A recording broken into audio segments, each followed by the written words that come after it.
OK, tak ďalší tréning za mnou.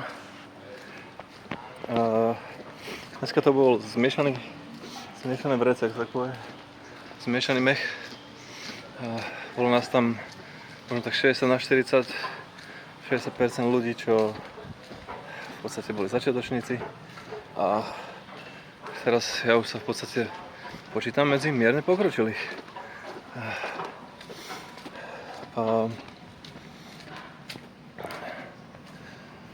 Čiže bolo to OK, tým, že nás tam bolo viacej v každej skupine, tak sme mohli mať vlastne vytvorené dve skupiny počas jedného tréningu.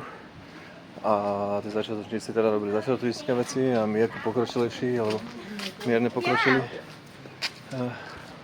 Sme sa venovali takým viacej pokročilým veciam. A stalo to za to, som zničený, ako je na mne vidieť a počuť. A v podstate som sa vyčerpal. S čím som spokojný, pretože, jak som spomínal v predchádzajúcom videu, cez víkend som mal tu možnosť sa prežrať, takže som sa prežral extra kalórie a teraz som ako tak nejaké z nich spálil, nehovorím, že väčšinu alebo veľa, ale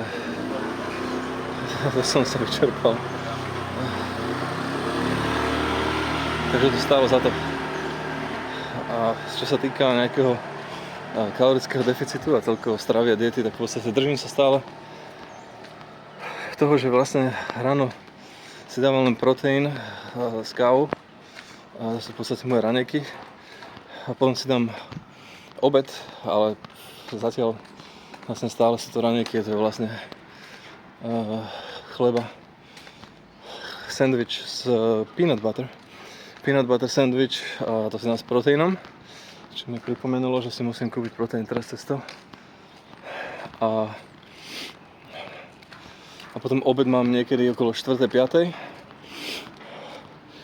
čo je v podstate technicky považované za večeru, ale čo sa týka konštitúcie jedla, tak je to obed.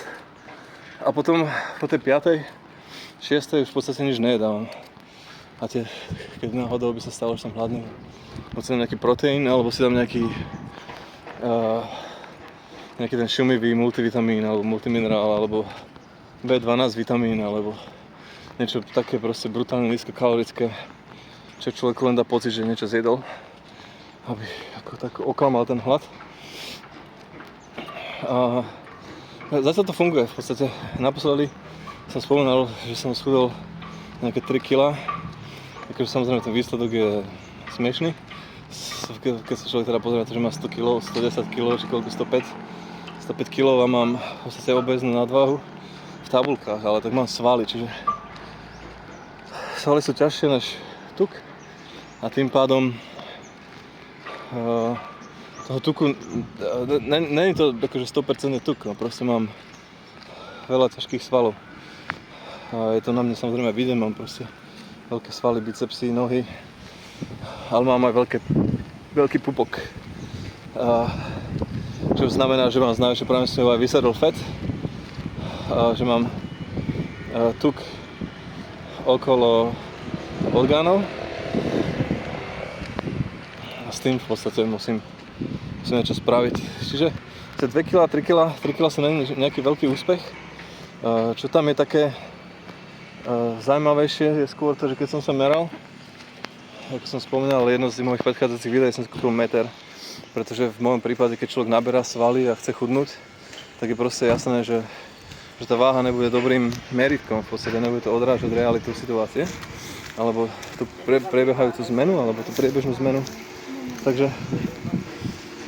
čo som v podstate začal robiť od začiatku, je merať si obvod brucha.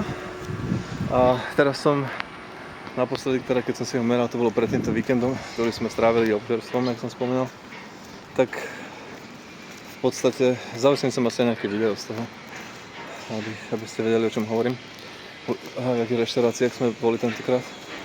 No a v podstate som asi 5 cm schudol, odkedy som začal vlastne chodívať na ten Muay Thai v obvode brucha. Mal som nejakých 151 a teraz, nie, 161, teraz som na 156 naposledy. Čože samozrejme šialené. Ja som býval veľmi štíhly človek. Mal som doslova kocky na bruchu, viditeľný six-pack, keď som žil v Londýne, ale tak to už je dávno, to už je 10 rokov. Teraz 10 rokov neskôr a je to úplne iná realita. Takže áno, začal sa nový rok, v podstate 5 dní síce, ale gym bol zatvorený 4 dní z týchto 5. Dneska bol otvorený prvýkrát, a tak som prvýkrát aj vybehol, zacvičil si a výsledok je pozitívny, cítim sa veľmi dobre.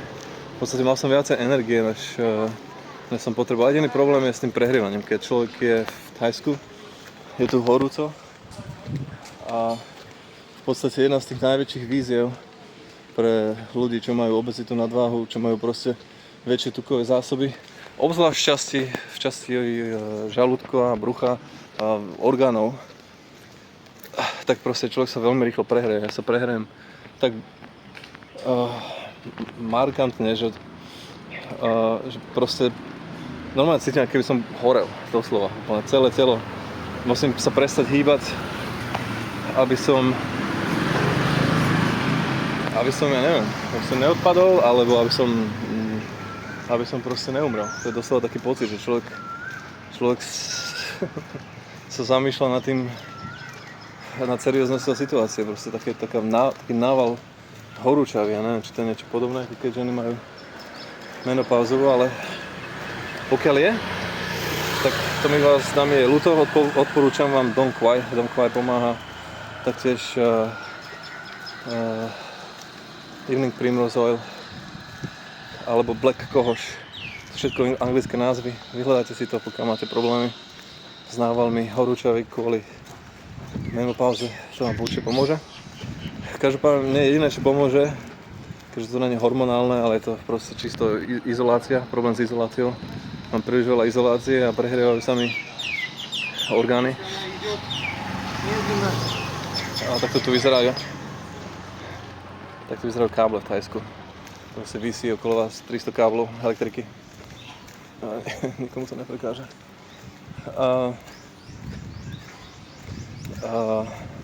Čiže môj problém je skôr problém s fyzickým prehrievaním, takže musím pracovať na tom, aby som schudol. Rozmýšľal som nad rôznymi variáciami. Jedna z nich bola znižovanie, pretože cukor napríklad vôbec nedávam. A tie proteínové šejky, čo si dávam, tak tie sú proste 0 cukru. Minimum karbohydrátov to má. A minimum to je akože úplne zanedbateľné.